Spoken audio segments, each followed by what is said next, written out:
What's the deal, y'all? It's your man's Gavin, and today I'm back with another banger and shit. Today, we about to be reacting to 4 short, true, scary stories. If y'all new to this channel, remember, give me a little like, a comment, and subscribe, and turn those post notifications on and shit. Comment below what y'all want to see, and shall get right to those videos and shit. Let's get right into this video. 4 true scary stories.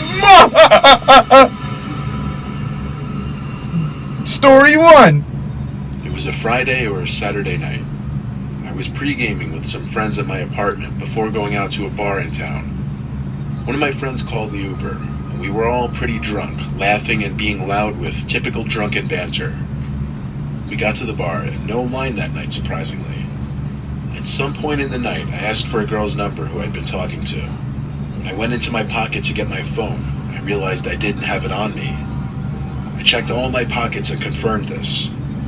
I tried retracing my steps in the bar and asked each bartender if someone turned in a phone. I didn't remember even using my phone the whole time I'd been out, though. I stepped outside the bar with one of my friends to use his phone to call mine. Someone picked up on the other end. I heard the fiddling of the phone, but they didn't say anything. I said, "Hi, where'd you find this phone?" Just breathing on the other end. I asked them if they were at the bar, but they hung up on me. I looked at my friend and tried calling again. Went straight to voicemail, though.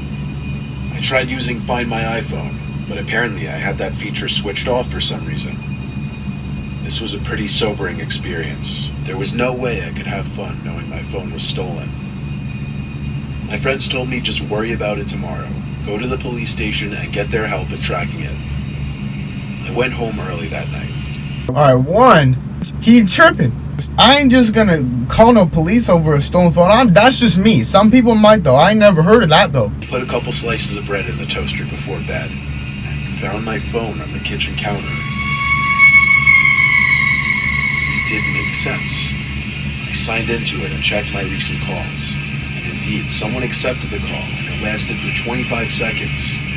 Someone had been in my apartment to accept the call. That much was clear. I flipped the place upside down looking, screaming for whoever it was to come out from where they were hiding. Of course, this had a lot to do with the liquid confidence from drinking so much that night. I finally called the cops, but considering there was no real proof of any forced entry, and places to hide are basically non-existent in this apartment, they couldn't do anything besides a police report. Nothing seemed to be missing from my apartment, but going to sleep that night, knowing someone had been in my apartment, or even worse, might possibly have still been in there with me, was probably the most uncomfortable night of my life. Wait, that's it? That's it? That was aight, but nothing happened. Alright, let's keep this going. Story 2. I was 17 years old, and this happened on a late summer night. My dad and little brother had gone to a Boy Scout campout. My dad was one of the Scoutmasters. I was home alone with my mom for the weekend. She was already in bed at this point.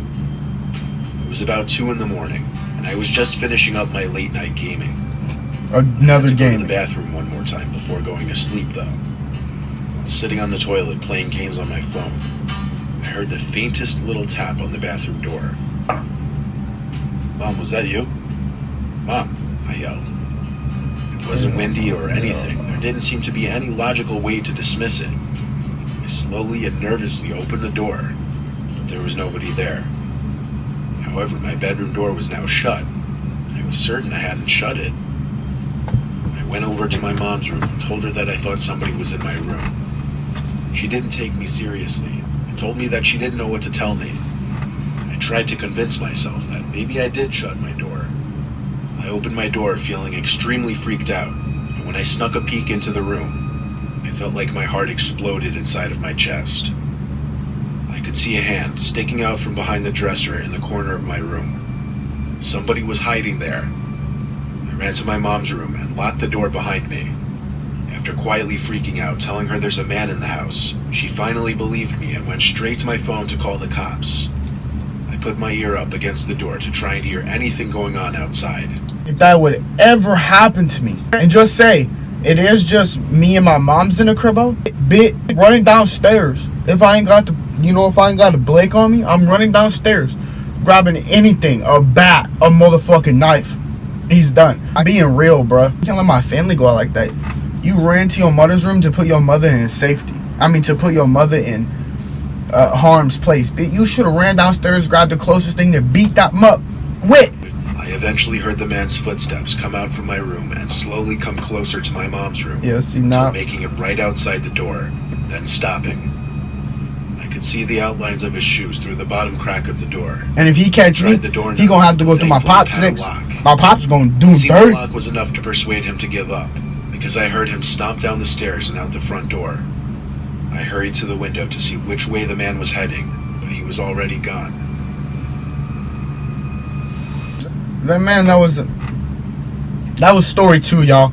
That was kind of dumb too. I don't know, like I remember I used to live on the block, and like there's crackheads used to like try to get in my window. Boy, we gonna come outside and beat the fuck out you. Playing with us now. You fucking dumb, you fucking smoker. You smoke crack on my porch at night, son. Quit doing all that, man. Let's get into story 3. When I was younger, 10 years old at the time, my mom had just started letting me stay home alone. We had been watching my mom's friend's dog while they were on vacation. My mom worked weeknights, so she told me that they would come around back since the dog's cage was right next to the back door, and that I would have to let them in. I sat in the den by the back door, with the dog by my side while I watched TV. He then started to growl and bark, while looking out the window to the dark. I tried to see what he was barking at, but it was too dark. Of course, I assumed it was my mom's friend coming to pick up the dog. I went over to the door with the dog following me and turned on the patio light. I couldn't see anyone out there at first, but the dog was still barking. I made sure to peek at every corner of the yard, but then I saw someone at the garden by our shed. It looked like my mom's friend. They seemed to be bending over, picking something up. I assumed she was admiring my mom's garden or something logical. I then received a disturbing phone call. I prioritized answering the phone, as my mom was strict about me always answering the phone when I was home alone. I left the dog to continue barking by the door as I picked up the phone, hoping it was my mom. And it was. She told me that her friend wasn't going to pick up the dog that night, as they wouldn't be getting home until past midnight. I began to stutter as the pure horror prohibited me from speaking coherently. I managed to finally blurt out that someone was in our yard, and my mom started screaming like a lunatic. She told me to get up to my room, lock the door, and hide under the bed while my mom called the cops. I obeyed and laid there in silence for a good 10 minutes, until I got a knock at the door.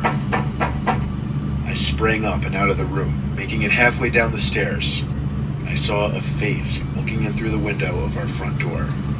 This face, a guy, staring right at me. A face so unsettling that it disturbs me thinking of it today.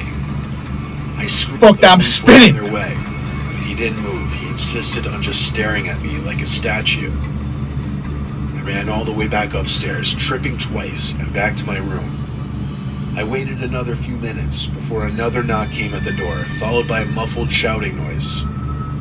It was the police this time. They scanned the whole premises, but the guy was gone. They took me into custody until my mom arrived at the station. After that incident, she started having a babysitter watch me again, all the way until I was 12. Son, if someone is looking at me through like I don't have that because I don't live in a nice house like that, but look, if someone is looking at me through my front door window and they're just sitting there staring at me in the middle of the night, boy, it's time to go. It's time to go. I ain't even gonna tell y'all what I do because I freak. Story 4. Shout out Mr. Nightmare 2. He be kind of doing a good job on these. A long time ago, my girlfriend and I were looking for a private place to be alone together since our parents were always home. There was a vacant house on the corner of our block that hadn't been owned for years.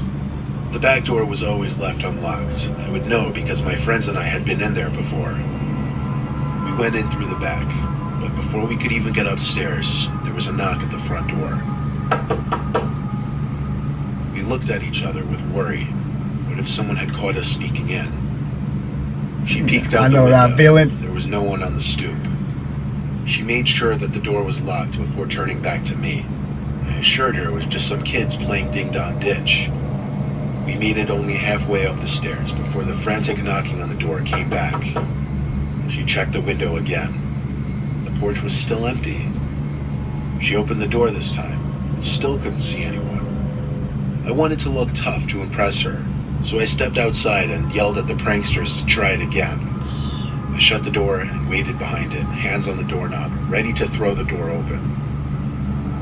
I just waited there for at least a minute.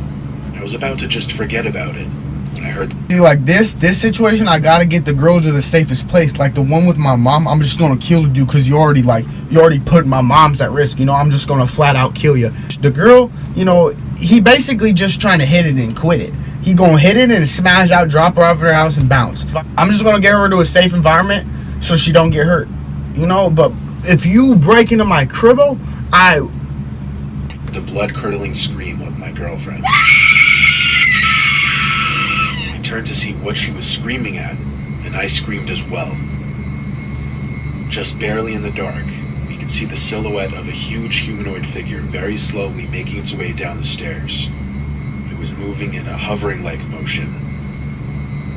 We ran past it just in arm's reach and left the house the way we came. We ran all the way back to my house, both of us out of breath.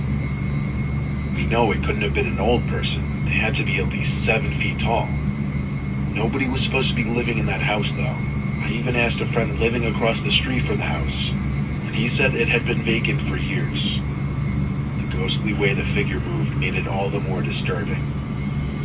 We both agreed to keep quiet about this story, but I still occasionally have a nightmare or bad thoughts about that night.